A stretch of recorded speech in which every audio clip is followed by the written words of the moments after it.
Hello, this is Mark from I Am Organic Gardening, located in Zone 6B in the state of New Jersey. I'm currently standing back in the field, or in the beginning of the field, that I posted a video on July 10th. And the name of that video was Worst Garden Season on YouTube / Starting Over. Now I'll post a link in the comment section and also in the description so you can see it and go back to there to get some recall information that might help you.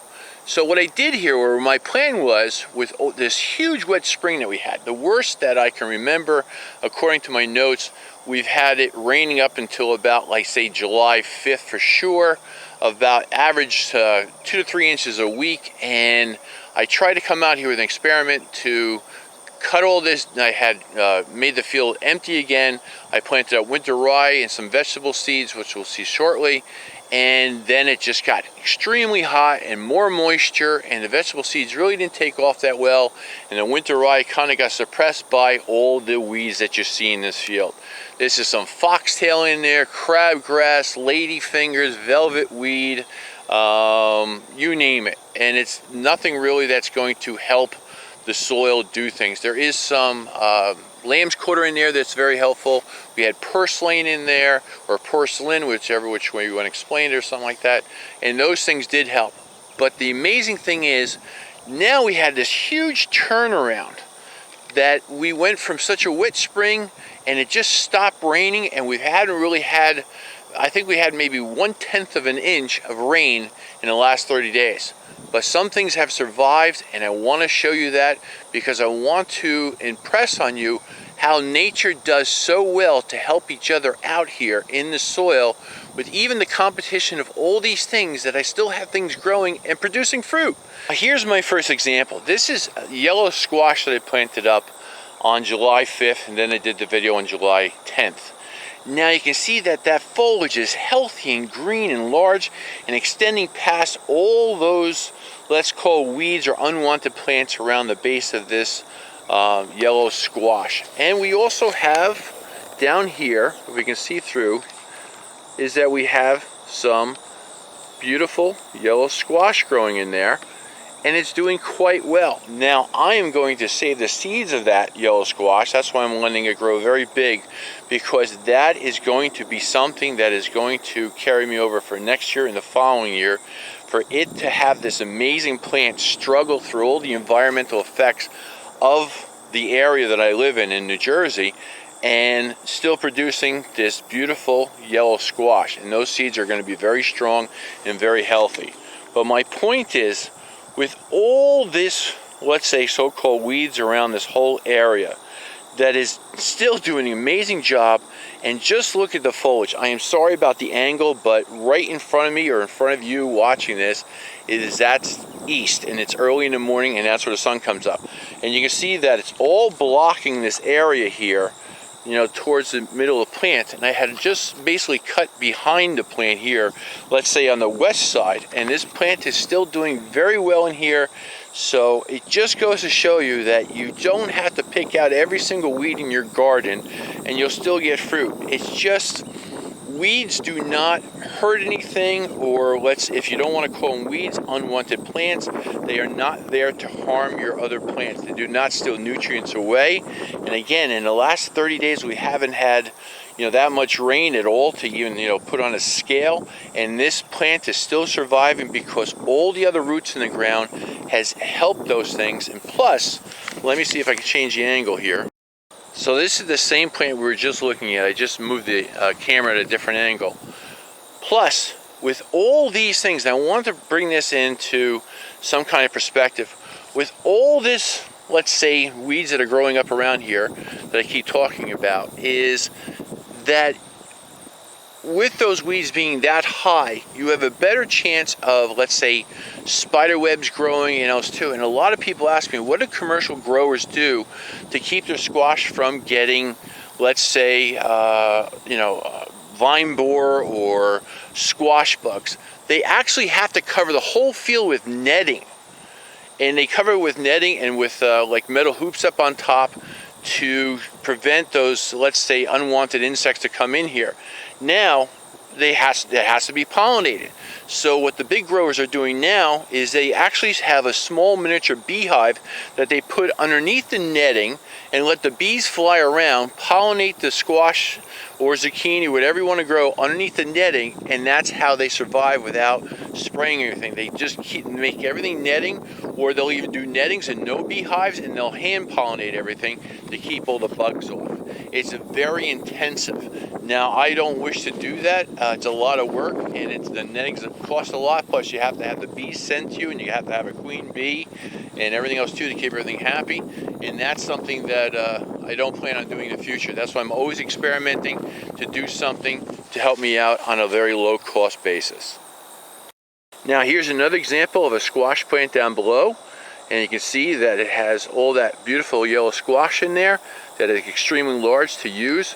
Actually, you can make one recipe, I think it's called a squash boat, where you just cut it open in the middle, dig the seeds out, and then you put your like a stuffing in there somehow, or some other let's say salsa, and then you stick in the oven, and it's just delicious. It makes just like you just have this boat of just pure vegetables, and you eat from it around the skin. But I just want to show you here too that everything is looking very nice. I will save the seeds in here also too, and the way I save seeds, I don't do anything very scientific or indulge with a lot of labor or something like that. I will just take that squash over here that you can see, and I will just cut it in half. I will put it on, let's say, some 1/8 inch mesh screen so the birds can't get to it. Leave it out in the sun and just let it decay, and let all those seeds just kind of get its own fermentation right around it, and just do nothing. I don't wash it off. I just let it decay for about a month, and then I go back in and I pick the seeds out and I store them and I replant them up next year. That's simple, and that's pretty specific to yellow squash because they are larger seeds, or anything with larger seeds. So again, I just cut that squash in half, lay it on some screen and kind of enclose it, leave it out on a wagon, and if it gets rained on, it's fine. If it gets sun on, it's fine, and just let it fall apart. Because if you don't pick this squash and remove it, it's just going to fall apart in the ground. There's lots of seeds in there, and you will get volunteer plants next year, because that's how nature does it, and I try to keep to nature as much as I can. Now here's an example of another type of vegetable I planted up, or butternut squash. And you can see, and this is what I was trying to create, if the winter rye worked out, but it didn't. But the weeds have come up, like I said, and you can see that the butternut squash here isn't that pale, or isn't that bad. It's producing fruit, and there's 2 of them on there. Now, no care, no nothing, but you can see that the vine has raised above the ground level and has attached itself to the weeds, and is actually pushing the weeds out of the area to, let's say, compete for sunlight. Now, there is a butternut squash on there. That's actually 2 of them, and let's see if I can get you a better angle of that. So here we have our first butternut squash down below here. That's just starting to ripen up, so like right here. And we have one that's a little bit further back. Now let's move this over here. Behind these green leaves, there's another one.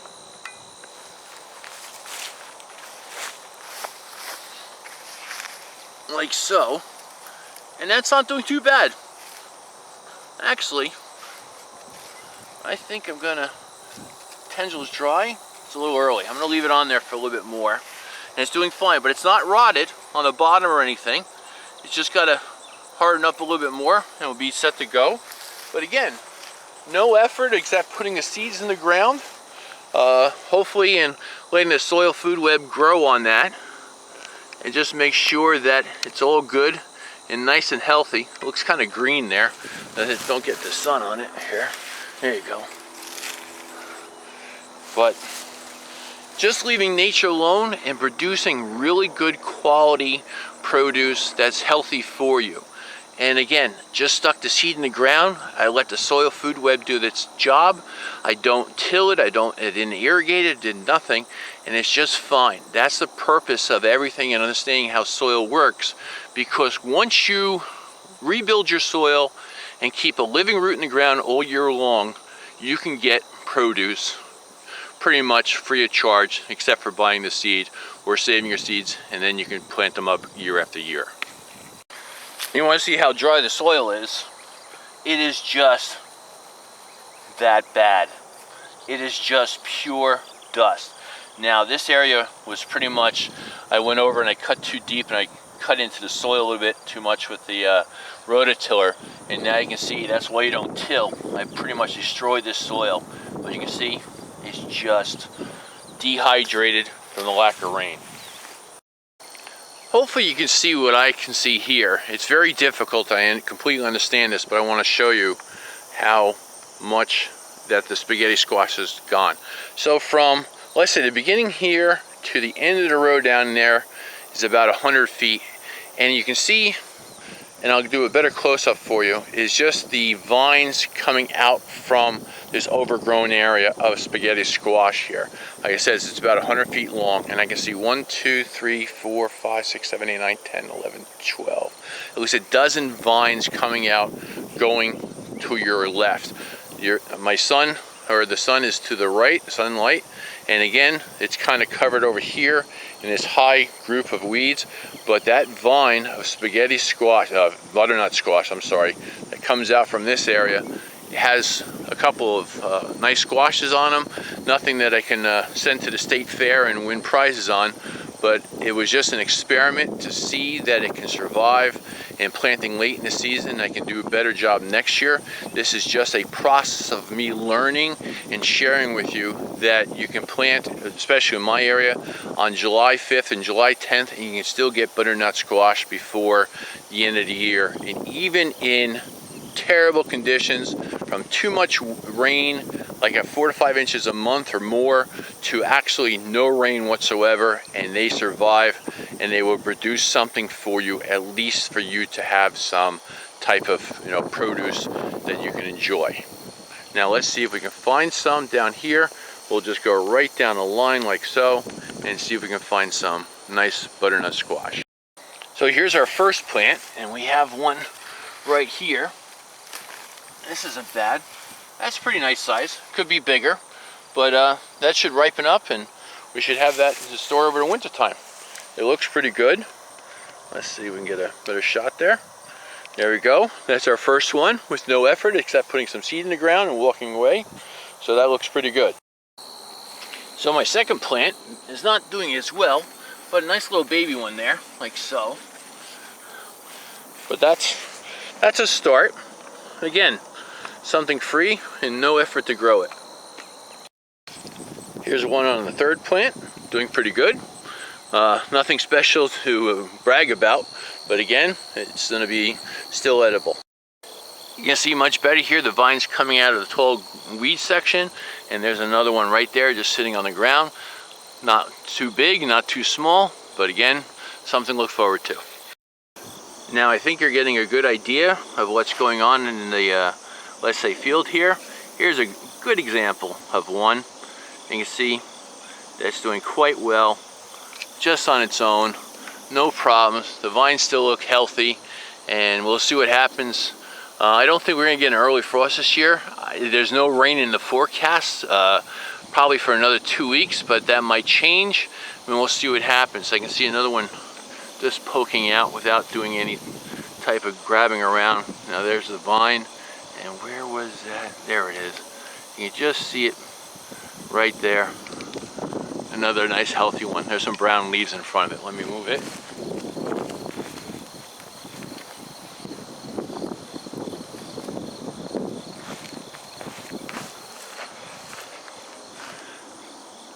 Again, nice and healthy.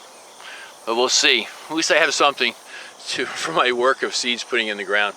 If not, I can always save the seeds and retry them again next year. I want to thank you very much for watching today's video. What you're looking at now, and this is what I've been doing for the last 2 weeks or so, we've just been starting getting fall leaves. They're coming down very early this year.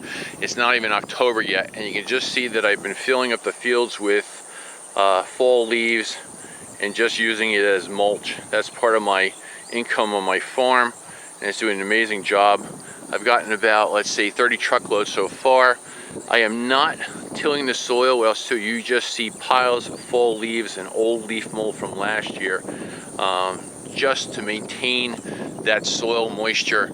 And next year I'll probably plant up some pumpkins in that field or something else, or maybe butternut squash, and we'll see how that goes. So I hope you stay around to see how everything is progressing on my farm and in my garden also too, my backyard garden, and everything's going well. And I appreciate everybody sending in their comments, and I love your jokes and your helpful thoughts and your kind thoughts, and everything is going well. Please bear with me. I happen to also, I guess because I was just so happy to get my tractor the other day, that I was jumping up and down so fun because of my new little toy that I had, that I actually pinched a nerve in my neck and I can barely use my left arm. I'm using all kinds of salves on it and going to chiropractors and acupuncturists, and it's still very painful.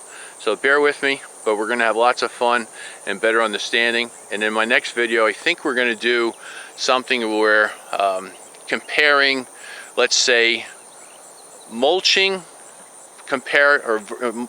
versus cover cropping, which is better. And I'll see you shortly. Again, thank you. If you enjoyed the video, please give it a good thumbs up.